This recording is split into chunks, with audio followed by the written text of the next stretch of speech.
salt, you know what I mean?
So right here, messing with the other O2, and this is it tight. Like,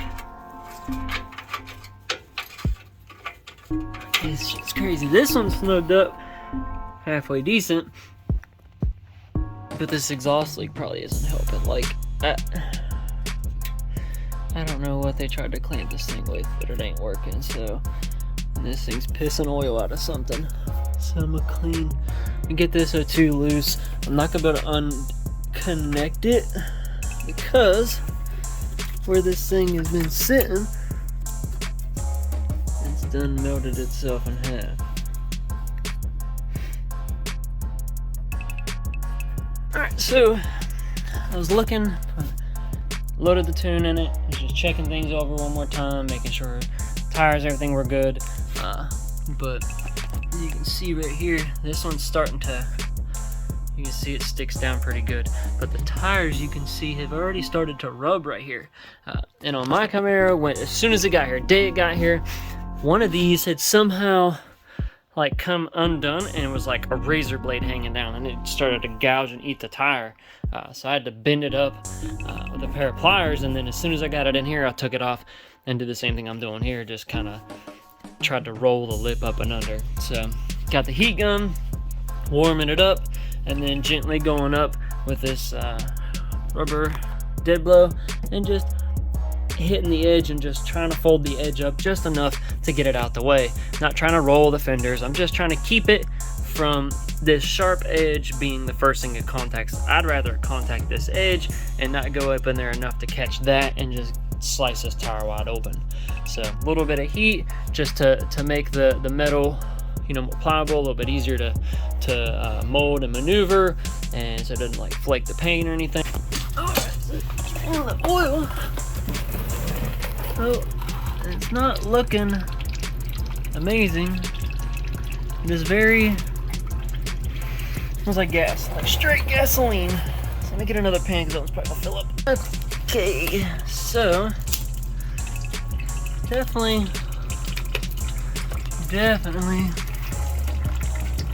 doesn't look awesome. This is probably about 6 quarts. That one's on its way to 7. So it's filling up pretty quickly. Just getting like them tiger stripes. Doesn't look good. That's for sure. It's definitely got some. Oh goodness. Alright, this is the other pan that had fluid in it. You got marks on it? These things had marks on it somewhere to tell you how many quarts are in it. Oh, I guess only like one does. Let's see if I can do this without spilling it. The key is to make a steady motion and no quick grabs on it. Let's see if it works on it. No? No, I think so. I think it's right there.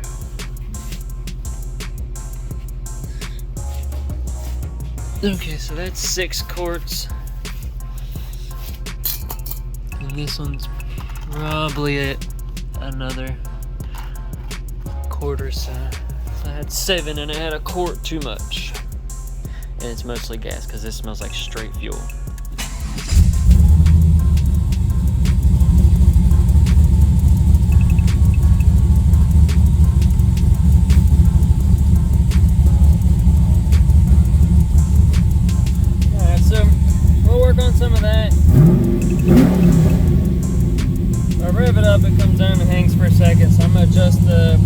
trigger follower on this thing and get it to come down a little sooner. So I'll make some adjustments. Everything is looking good, and then we'll take this thing out for a spin.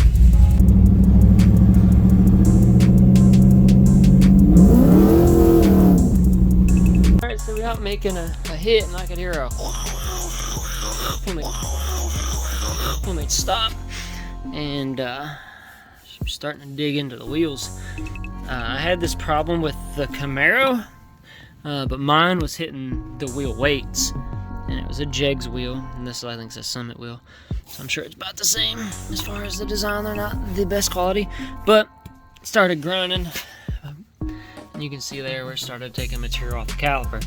So that being said, I'm gonna take sand disc and a grinder and go to town on these things and sand them down a good bit, that way there's good clearance, and then we'll take it back out. Maybe make another test drive so they don't get too late. Another inspection. There's some nicking right here too. Like if you look down on it, like grooves. I don't know if the wheel weights were catching it, but I would have thought, yeah, they're lightly catching. Look at them. Silver on the ends. I thought I would have ripped them off by now, but guess not. So we're gonna take a lot of material off here. Found another spot right here. You can see. Started to kind of dig into that also, and just fold the metal over. So I got this side knocked out. It's pretty good bit knocked off of it. So got here, there, so should be pretty good. I think whenever I'm applying the brakes, it's kind of rocking this thing up, and it's causing it to hit harder than it is just cruising, because you can't really notice it till you go to slow down. So I'm gonna knock this edge down and then move to the other side. Somebody already went to town on this thing over here and knocked the majority of this edge off, which I don't know if it's helped or if it's what it's from, but they gouged that pretty good. So, but they did not knock these off, so I'm gonna go ahead and get this done.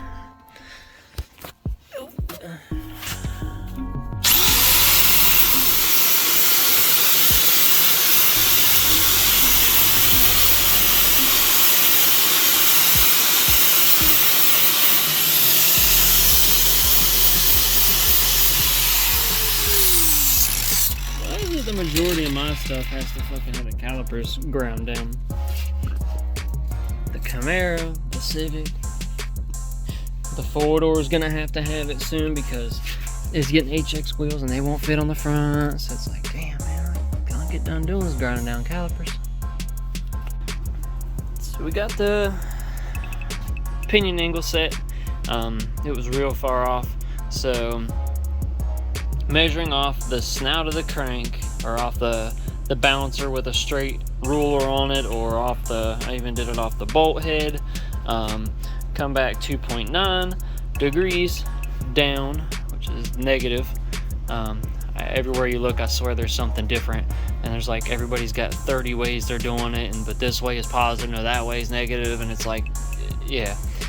So, but what I found, got 2.9 down. The drive shaft, it was 0.4 down, and the rear end was cocked up, which is going down this way, 5.6 degrees. So under acceleration, when the axle wraps up, it add another degree, maybe 2 degrees, depending on how stiff these bushings are. They're not stock. Up, so it's adding another degree or two to it, which gives it a slight vibration under load. So I was gonna move the mounting location of the torque arm.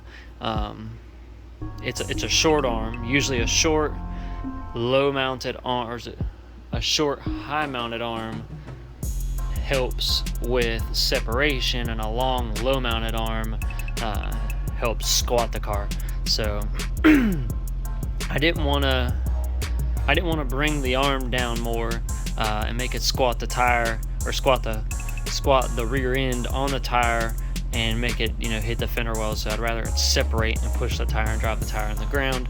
So I left it where it was at, low, or short and kind of high. It's not super high, and plus one of the bolts, someone's strip the threads on the nut and the bolt, so the lock nut won't come off. It'll have to come out as a whole unit and the bolt be cut off. So I adjusted the torque arm, got it down to a 1.1. So if it adds, a degree or 2 degrees, that should get us up to, a 2.1 to a 3. So, which is a 2.9 in the front. It should get us really close to 0. So, and it's got a slick-ish tire on it, so it's probably gonna, grab pretty decent.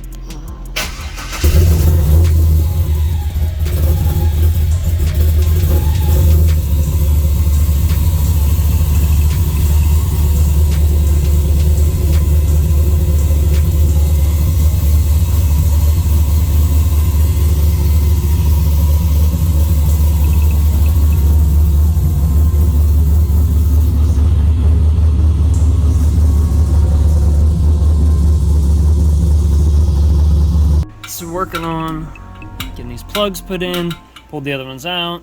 They're kind of sooty and smell like gas from dumping so much fuel and being so rich.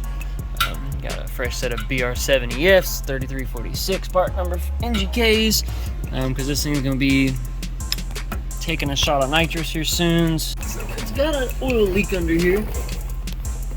I'm gonna move this ground cable too because it's loose. So I'm gonna get this bolt out here because this is pretty sure just, oh man, I got stuck. Pretty sure this is oil pan bolt that's missing under here. Someone's used it up top to plug up a vacuum line, but it's got a decent little leak under here. And as you can tell, if you look up, hard to see, but it's wet on the corners.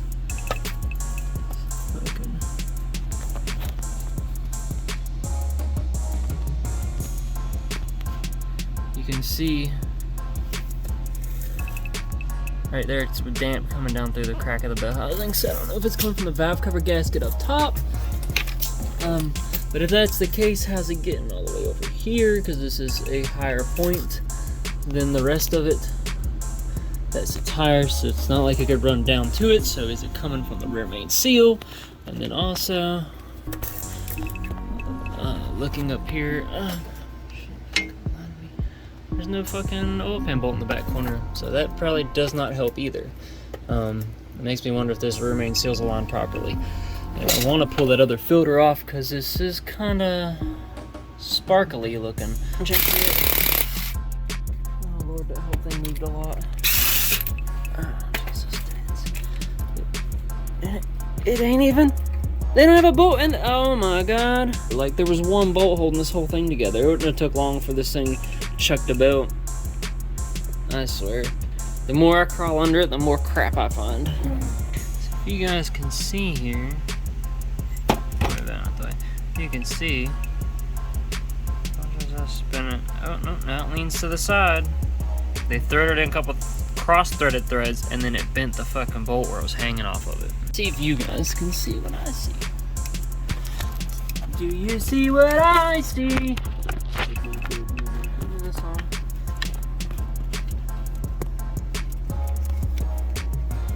Work out or not?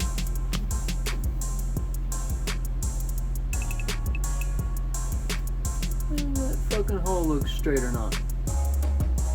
I don't think it looks straight. I think it looks a little like it slopes downward, maybe.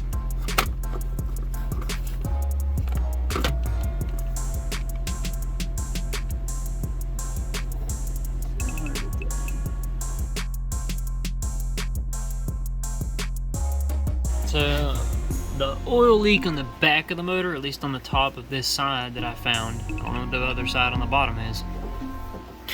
Because somebody over tightened these bolts, just like Hondas. Hondas are made where this is like, it's one piece. They've got this little, the flat part and the shaft right here in the middle is built into the bolt. It's just a stop basically. You just snug it down and that's it. But these are the same way, but they slide. Well, somebody once it snugs up and stops, just stop. That's it. It can't go no farther. Well, they thought they'd just keep tightening it, and it pulled the threads out. And it seems to have, I looked in this hole here, and you can see some threads down in that one too. So I got the power steering pump off and out the way. I've got to tap this with this, what is it? It's a helicoil tap, but it's for 30 seconds on the drill bit.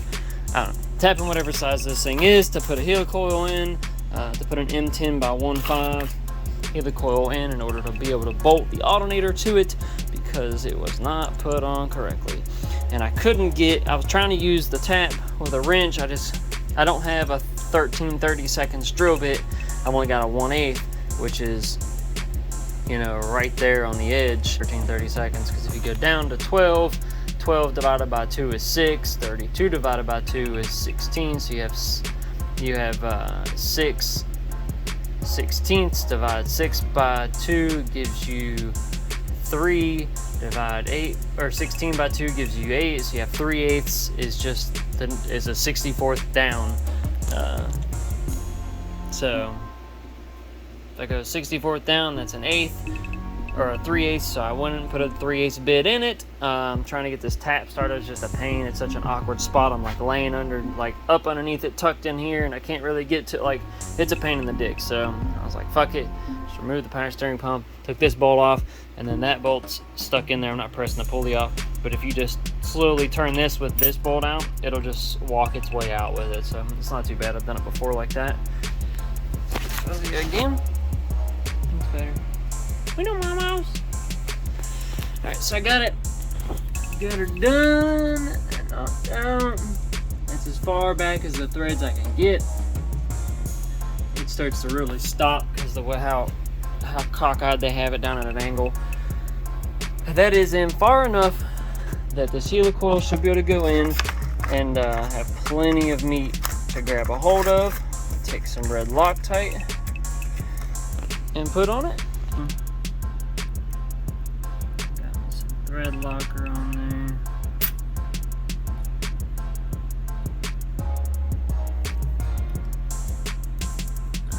Now I just gotta make sure it starts properly.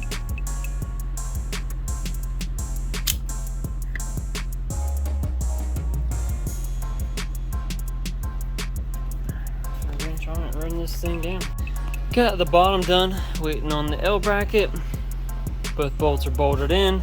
I had to end up using the shorter bolt on the top because the longer bolt has that little nipple on the end of it, and it's only it's not even like a quarter of threads that are different, long length, but it's stuck out about that far out the back of the alternator bracket, which is about the perfect amount. I had to put a washer behind the bolt just to snug it up so it wouldn't try and bottom out, because the way, like I said, the way they drilled it like this, so it went in cockeyed.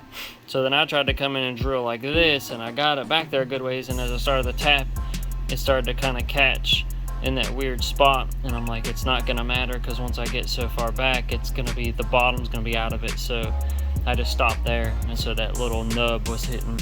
You wouldn't believe these things are fucking $40 for 5 drill bits just because they're stubbies. These better be some good goddamn drill bits, I tell you that. These better be the baddest drill bits I've ever used. But I got them because I didn't know if I was going to be able to get to that back there with a normal size drill bit and be able to hit it straight, but it worked fine. I was able to get that in there and it right through it. I mean, it's aluminum, so it was easy. So didn't end up needing these, but I'm still going to keep them. Never know when I get in a tight spot that I might need it. So I've got this thing about tapped. I'll pull back out, clean it up, pull the towel out, and then go through and clean up any of the shavings that may have got close to it, and then put a helicoil in it. So I was putting the helicoil in the back hole, and my tool decided it was a little wore out on the ends, and I made sure the prongs were separated and whatnot and good, and I go to take it out. Let's see if you can see. And this kind of squeezed it and got stuck, so I'm like, it won't come out, and I'm pulling, and it pulls the handle off, and I'm trying to pry on this, and it just pries the sleeve up. Had to put a pair of vice grips on it and then pry off of those. Finally got it. So let me use the new one that I got for the other one. Got the bracket for the back of the alternator. Got the bolts back in the top. Gotta add another bolt in the bolt bin over there. So get this bracket bolted on here. Alright, so as you can see, we took it way farther down the road and it has covered the underneath worse than it did last time. When we looked before, you could see that the underneath had been coated in oil before. But this time, I mean, I drove it quite a ways compared to what he's probably drove it beforehand before it came here. Everything's dry up top. And the valve covers look to be leaking, and it seems to be coming from over here mainly. It's way worse over here. It looks like it went across the pan maybe that way. But it's so hard to tell. Like, everything's coated. I don't know if is this thing's coated too. I don't know if this thing's got a leak and it's spraying out of one of those fittings, because we're not seeing it till high RPMs. It doesn't happen when it's idling or sitting still or revving. It happens at high RPMs, like steady high RPMs making a pull. So I would assume a lot of oil pressure is pushing out somewhere. But then there's these little pieces right here, and it kind of makes me wonder, is like the rear seal getting chewed up or what? Like, it's definitely very odd, that's for sure. So trying to find where all this shit's coming from. So I got the intake up and out the way so we can work on getting to that back bolt. There's one top middle bolt that you cannot get to without pulling the intake out.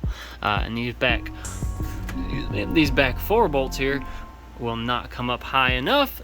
They hit this to come all the way out, and if you leave them down, then you're fighting them trying to hold them up. So I zip tied them out the way. Now I'm working on getting the bolts from underneath. Someone has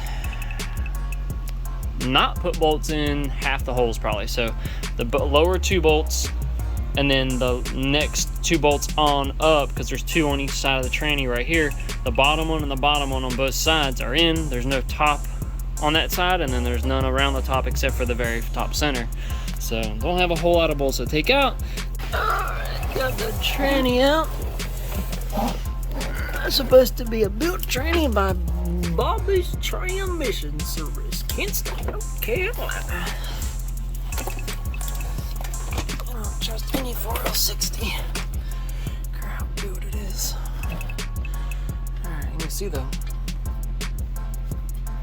seal.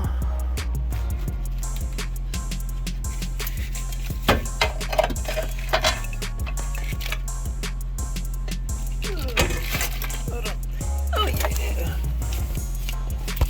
Nowhere close to being. Hold on, let me see what. Slid right out. Hold on. So it's weird. It's like, if you can see it right there, it's almost like it's either someone put RTV on it or it's just like burned the rubber off. Like melted it. I don't know, it's, my tool won't slide over it. It's so fucking, makes it so much wider. So I'm gonna take a razor blade and try and scrape it off. Alright, got it. Got the tool in it, get everything cleaned up, about to slide it back on and bolt everything up, and then we'll put the seal in once we get everything in there and bolt it up flush.